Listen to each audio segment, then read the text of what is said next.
She's a broadcaster, journalist, writer, producer, national treasure, and she's about to go on tour. Janet Street Porter is Off the Leash, starts in September, and we're all a supporter of Janet Street Porter. All right, here she is. Another legend in the house. Eric Idle yesterday, Janet Street Porter. They keep on coming. Good morning, Janet. Chris, we were just saying we haven't seen each other for a few years. Too long, babe. Well, you've dusted off the cobwebs all Oh, right. my gosh, I'll tell you what. Janet Street Porter is Off the Leash. Have you ever been on the leash? Not really, Not no. really. But the tour is like, I did a one-woman show in 2004 when I wrote this book about not getting on with my mum. Yeah. And I decided, well, there's now a generation of people that haven't read that book, and I've written a new chapter, a new stuff in it, and I thought I'll go back on tour, I'll go on the stage, I'll rant, I'll rave, and well, I am Britain's most peeved pensioner. Is that probably. what you are? Well, you know, a lot of things do annoy me, Chris. Well, yeah, but it's the way you talk about them, because if you just go on moaning, nobody wants to hear that. I know you've got to make it funny. No, but also you can't. Somebody said to me yesterday, I say somebody, my wife said to me yesterday, we were talking about somebody saying something, and she said, it's not what they say, it's where it comes from. You know, and what you say comes from a place of, it's punk, you've always been a punk, there's a real interesting perspective to it, there's depth to it, it's very, very human, and that's why it's engaging, that's why people find what you say interesting, as opposed to just hearing people moaning all the time. Yeah, I also take the mickey out of myself. Yeah. I realise that, you know, I don't look like your average 78-year-old. I don't act. I certainly have never, ever progressed mentally. I can't believe you're 78. I can't believe That's it either. Mad. I know. And look, I've worn a new pair of trainers, especially for you today. Electric kind of luminous trainers. Yeah, I don't think like I'm an old person at all. But what winds me up are the things that wind everybody up. Like the other day I was moaning about when you have a hip replacement, you realise you can't ever put bath oil in the bath because you can't get out again. Yeah, of course. And I mean, that's the thing. That's what's coming to get us all, everyone. Yeah. And when you're younger, you think, oh, I'm never going to have grab rails in the bathroom. I'm never going to do this. I'm never going to do that. And then when you get a bit further down the line, folks, you're praying for them. Right, so I'm 59 and I'm really looking forward to my 60s, because everybody says your 60s are like the beginning of the real halcyon days. You are a bit on from there, the next station along. Can you talk to me about your 60s first of all? Gosh, what happened in my 60s? Well, I remember my 60th birthday. I think I had it in the village hall in Yorkshire, and my friend bought Daniel Craig, but didn't tell anyone. And we didn't tell anyone because we thought they'd go completely overexcited. What, actual Daniel Craig? Actual Daniel Craig came. I mean, hello? Actual Daniel Craig came. I made Irish stew, and we built a long table there was about 30 of us, and we had passed the parcel. Irish stew, trifle. And how were you? I mean, you know, you have always been off the leash, and you do care what people say, but you don't care. Well, the people that mind don't matter, and people that matter don't mind. That's very much your. I think also, I grew up being very, very thin-skinned, and when I was first on radio and television in the 1970s, I was so criticised. I was criticised for big teeth, wacky glasses, funny coloured hair. Pamela Stevens did a horrible impersonation of me. Kenny Everett did a nasty one. I was two spitting image puppets, and I kept smiling on, going, I don't care, but inside...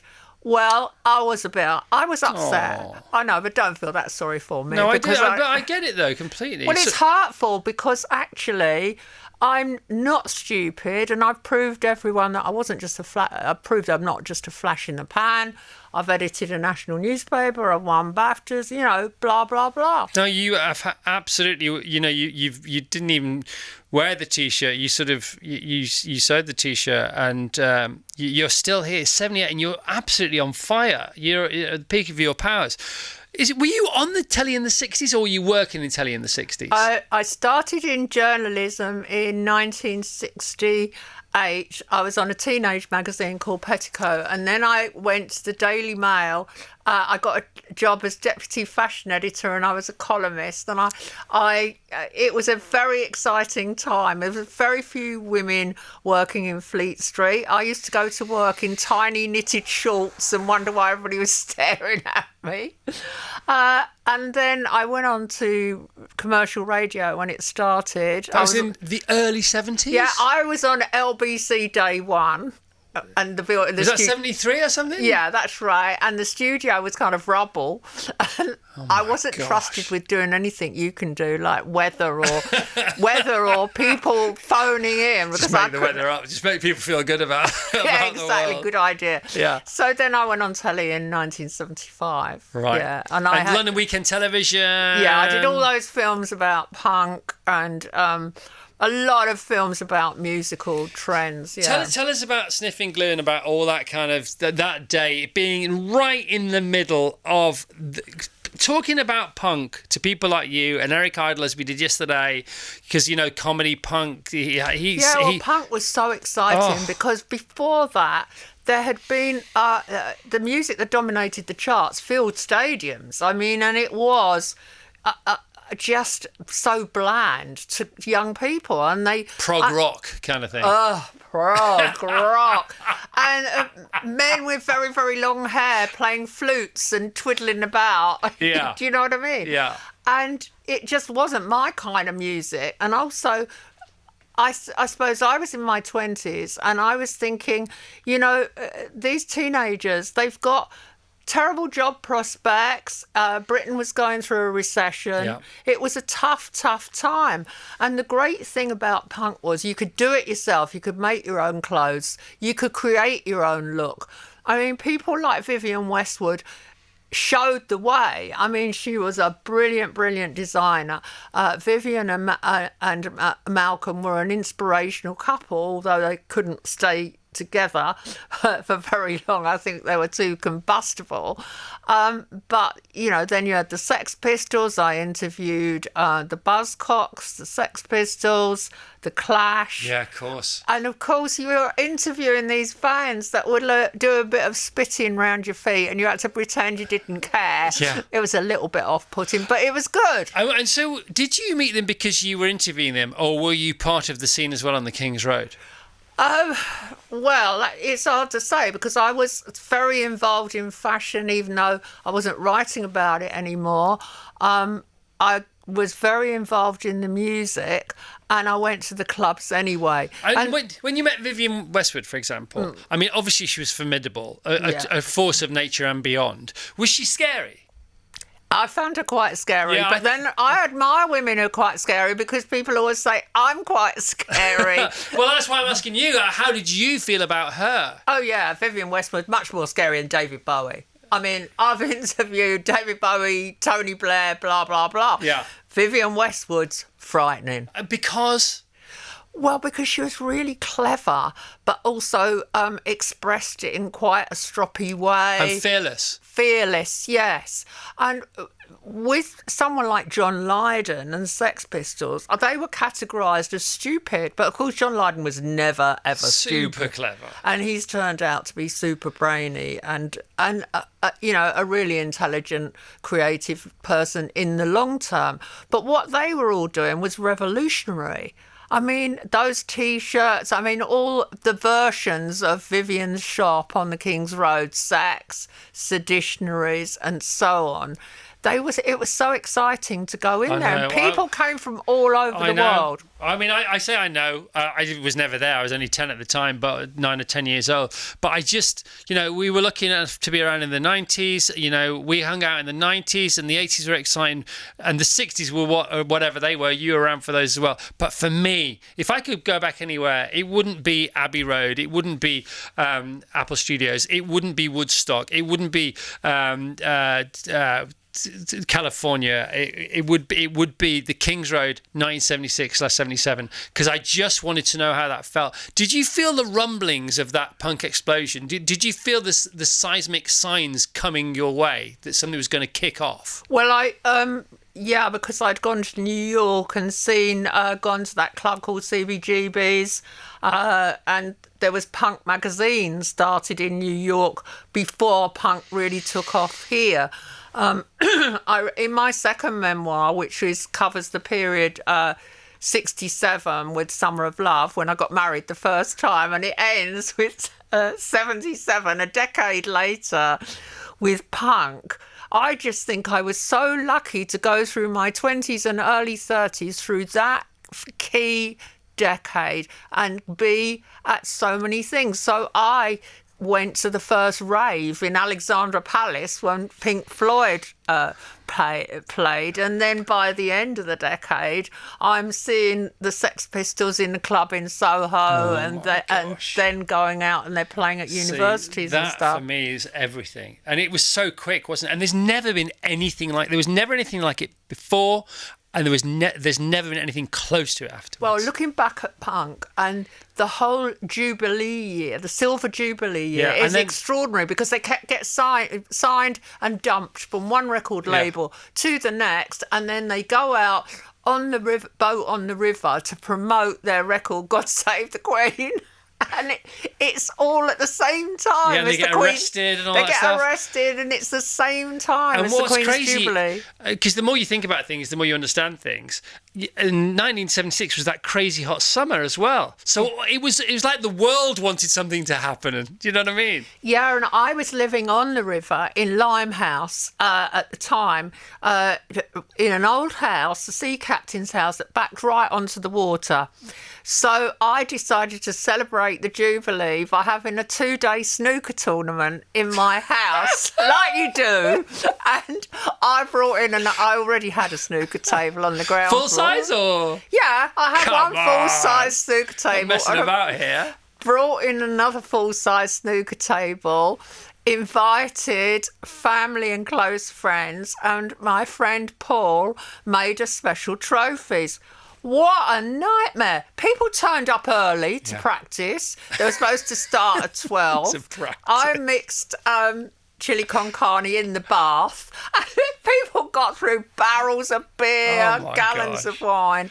And then at the end of that 2-day snooker tournament, we had the Sex Pistols on the river. That's crazy. It's so crazy.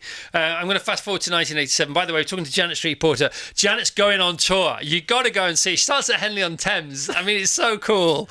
It's such a juxtaposition. JanetStreetPorter.com for tickets, and it goes all over the country, this tour. It starts in September. I mean, literally all over the country. September, October, November, December, January, February, March, and April as well, finishing off in Halifax. Spookily, it ends on April Fool's Day. Yeah, it does end on April Fool's Day. And my 60th birthday. Maybe I should come to Halifax and celebrate it with you. I could do a lot worse and not much better, I'm guessing. I could read out where all the dates, but it'll take us to the end of the show because Janet's playing so many places. JanetStreetPorter.com for tickets for this. Janet Street Porter is Off the Leash. Fast forward to 1987. 1987, Network 7. Yes. So we're 10 years on from punk. Now, a lot of people won't even... They'll have no idea what Network 7 means. The team who work on the show. It was the most groundbreaking television show of my life, along with The Tube, probably, which was Friday nights. This was Sunday mornings. Janet was in charge with some mates of hers. 10 years on from punk. For people who don't know, just speak to this crazy show, this weird show that just popped up and seemed to last forever on a Sunday morning, but still not long enough because we just never wanted it to end. It was 2 hours long. And so I'd gone to Channel 4 with the idea of doing a channel within a channel. So what I wanted to do was squat 2 hours of Channel 4's time on a Sunday and make a channel that people could dip in and out of. And also because I've got a legendarily short attention span, I split the 2 hours. We had threads running through it. We had regular stories, regular items, and things that we came back to over and over again. So we did news and we had reporters and so on, but we also did fashion, and we did kind of in the room 113, which was sitting in the psychiatrist's chair. But the big thing about Network 7 were the graphics and the look of the show. So it had information running at the bottom of the screen all the time, commenting and reacting to what was happening on the screen. So it was very, very busy. And it was the first time it had been done on British television. And yeah, I invented it. And as a result of that show, Jane Hewland, who created it with me, and we won awards, and we were absolutely feted in America. People wanted to copy it. MTV copied it.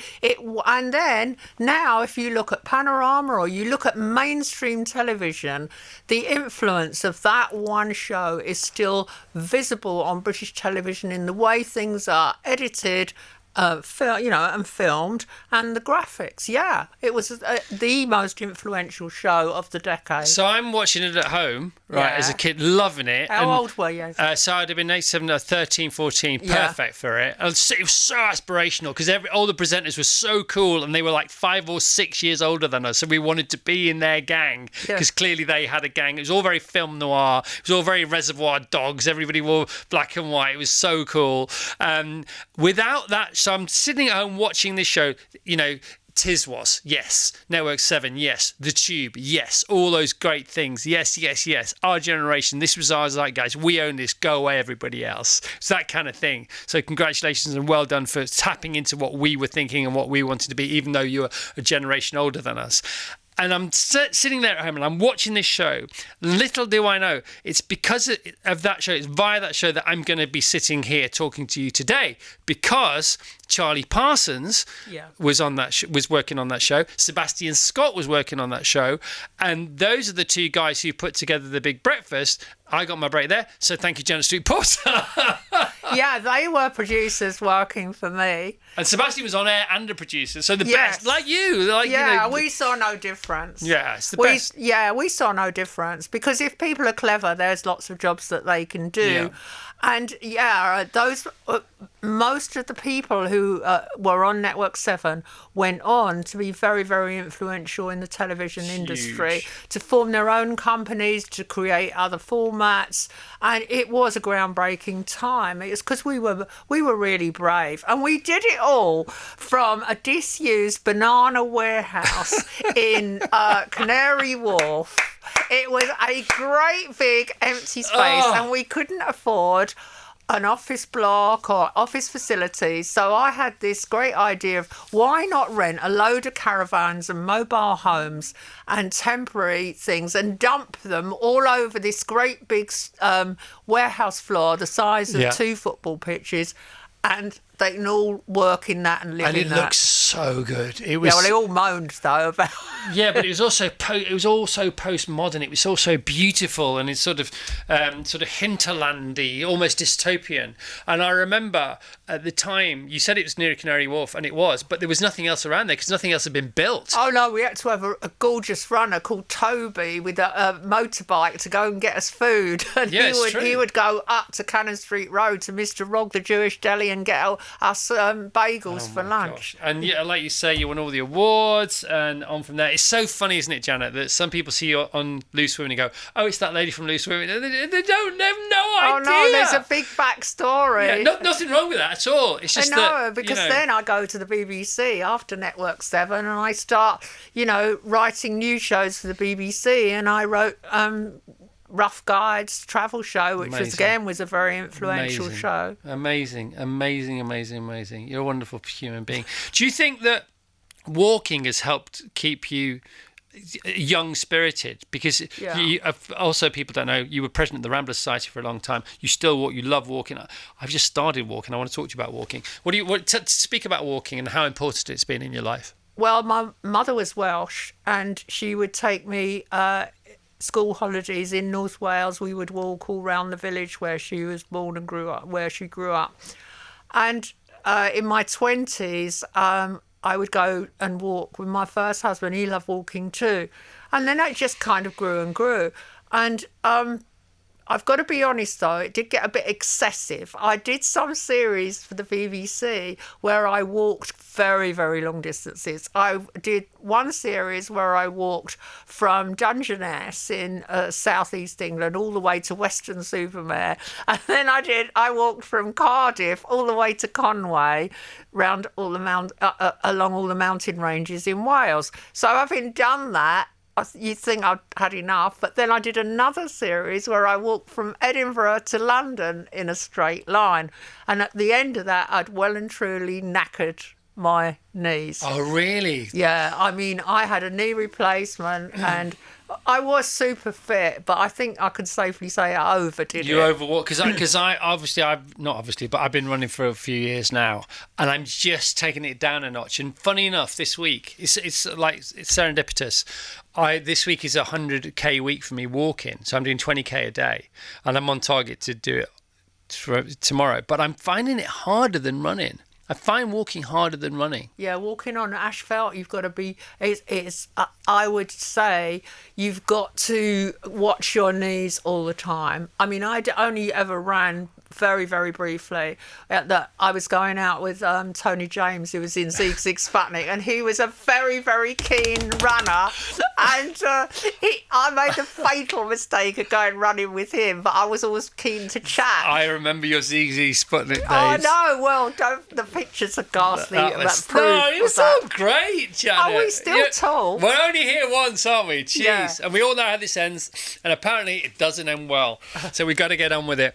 Then there's the Clive James days and the Russell Harty days. Yeah. Oh gosh, not when you were a fashion editor, but your first column. Do you remember your first column and what you were spouting off about? Do you remember? Oh God, it's drivel, because Private Eye have dug it up a few. They've dug up a few of those, and I also keep all my archive of. I've got all my diaries, my letters, all my autograph books.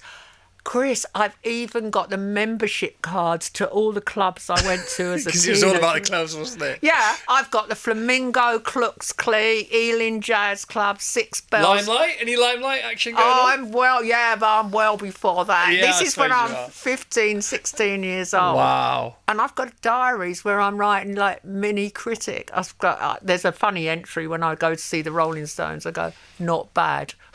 Brilliant. You should have been in the Rolling Stones, Janet. I think if you wandered on, nobody would notice. You just get on with it. We've talked about the tour. We talked about the fact that the tour is on. The show is you standing up, talking away, Q&Ing, I would imagine. Yes, there will be. People can ask me anything. Where'd you go? Give us the headlines of the tour. So, where do I go with the chat or the places? With the chat. With the chat, well, I think I start off with why am I like the way I am? That's good. Yeah. So I start off with my mum. What a woman, a woman I really barely knew. We didn't talk very much. And when I was young, I used to look at my parents a bit like animals in a zoo, and I'd think, they can't be my parents. Yeah, they just can't. Nice. You go through that period when, you're about 10 years old, and I was a trainee snob. I was growing up in Fulham. I was thinking, my dad reads these, he reads the Daily Mirror. I just think my real parents would be reading The Guardian, and I should come from Epsom. I mean, not that I knew Epsom. You went on to work for the Mirror as well, didn't you? Yeah, I worked for the Mail. No, when I went to work for the Daily Mail, my dad was just disgusted. Anyway, the show kind of starts with looking at growing up in Fulham, in working class London in the early 50s when, I'm not going to boast about it, but yeah, we had an outside toilet. We did not have a bathroom. The house was split into two, and we had the bottom half and the bathroom was in the top half. Wow. And I had to share a bedroom with my sister, who I loathed. And I remember saying to my sister, I drew a line down the middle of the bedroom, and I said, cross that and you're dead. Of course, she started wetting the bed. Poor cow. I mean, I just think my sister had nice curly hair and I had that horrible beige flat hair. So you start there. Give us let's fast forward an hour. Where do you go? Where else do you go?